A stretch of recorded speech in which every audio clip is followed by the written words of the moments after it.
My name's Pyatt. I started in mining in 1982.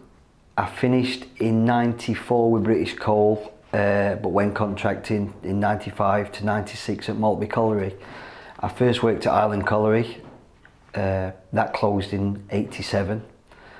Then I went to Moor Colliery, that finished for me in 91, and from 91 to 94 I went to Kiveton Park. Absolutely loved it. Even though it were difficult conditions, I loved the camaraderie. People watched out for each other, and you know, really good times. We had great community spirit, and unfortunately, all that's gone now. As a young man, I wrote a piece for a competition. It was called Young Working Environment. There I was at Grassmoor Training Centre, sitting in a classroom, thinking about how it resembled my school days of not so long ago. The next 14 weeks were going to be like 14 years, I'm sure of that. An old collier, no disrespect to him, was babbling on and on about when he was a lad, a phrase we were to hear 100 times during the course. Day 2, and already I was ticking off dates on the calendar back home as though I was inside doing time. But things were to pass, at least the first week anyway, and after that it were pretty good.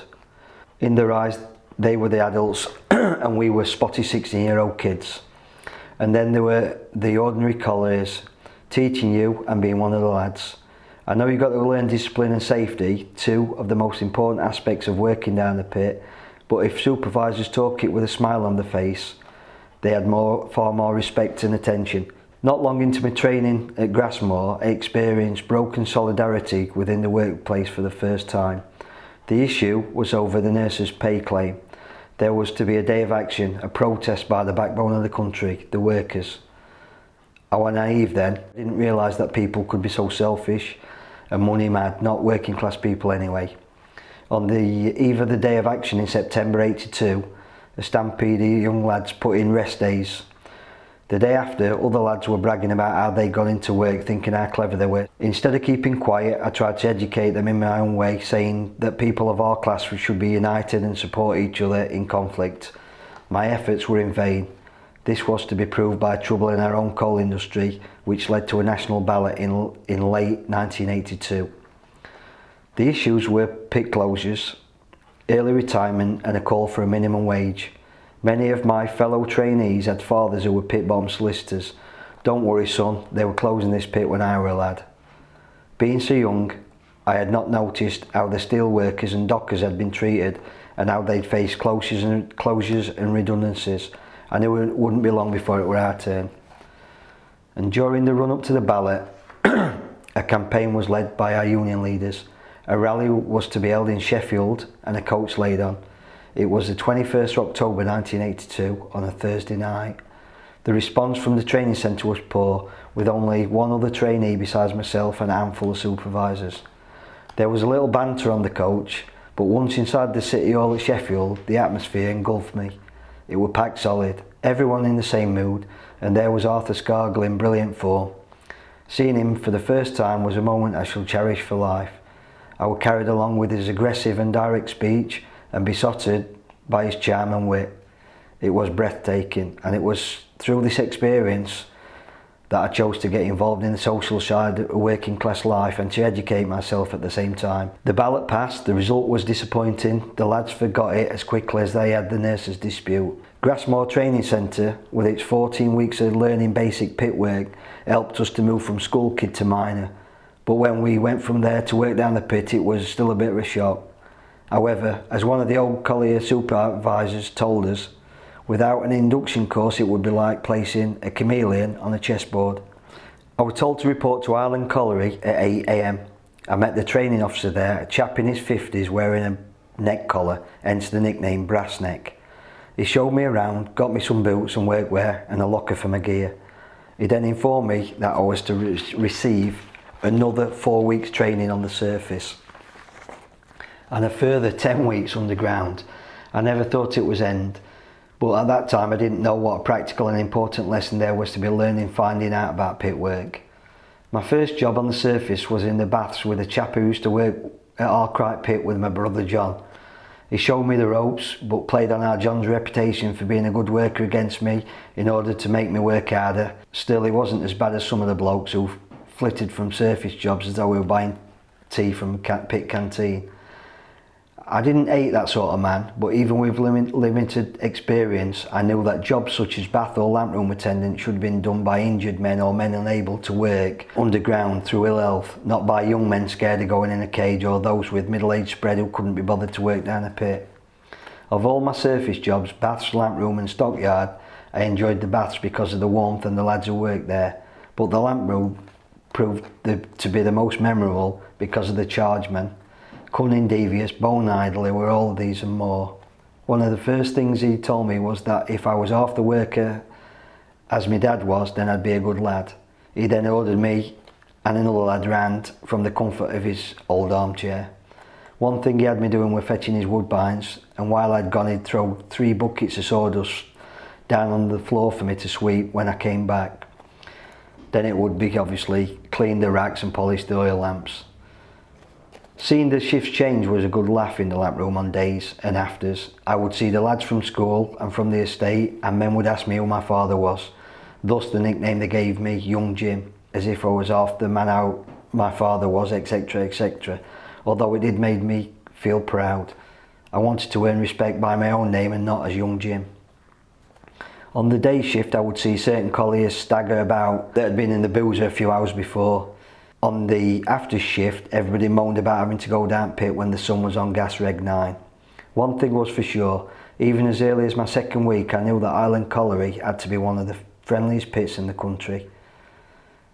It was 5:35 AM. I was cold, cramped, water dripping down the back of my neck, trying desperately not to puke on the collier's back standing in front of me. The latter was caused by a vile, dead-like smell emitted by an investor in William Stone's Best Bitter. It was my first ride down Island Pit shaft. The first couple of days were alright.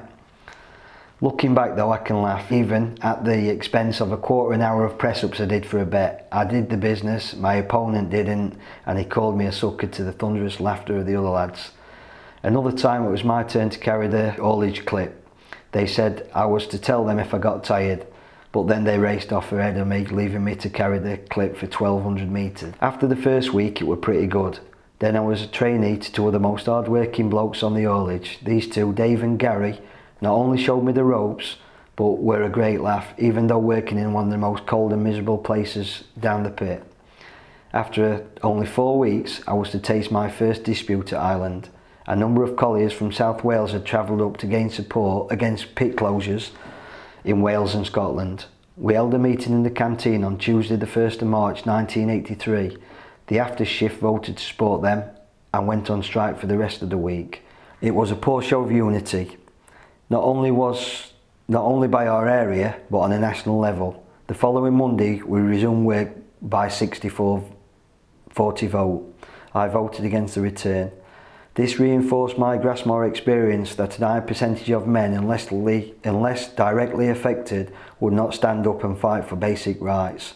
One consolation was that Island branch had supported the others, unlike the majority of pits, not only in our area but the whole country. For me, it was decision time. I had a word with our branch president and later applied for a day release course on the National Union of Mine Workers Union School. I didn't get on that year, but it didn't dishearten me. Most of the men who were accepted were in their 20s, but I never forgot the problems that I knew lay ahead. It was also a time I began to go around town and drinking at the weekend with the lads from work, seeing the antics they got up to. I was 17 years old and thought that there was no one more in love than me and the girlfriend.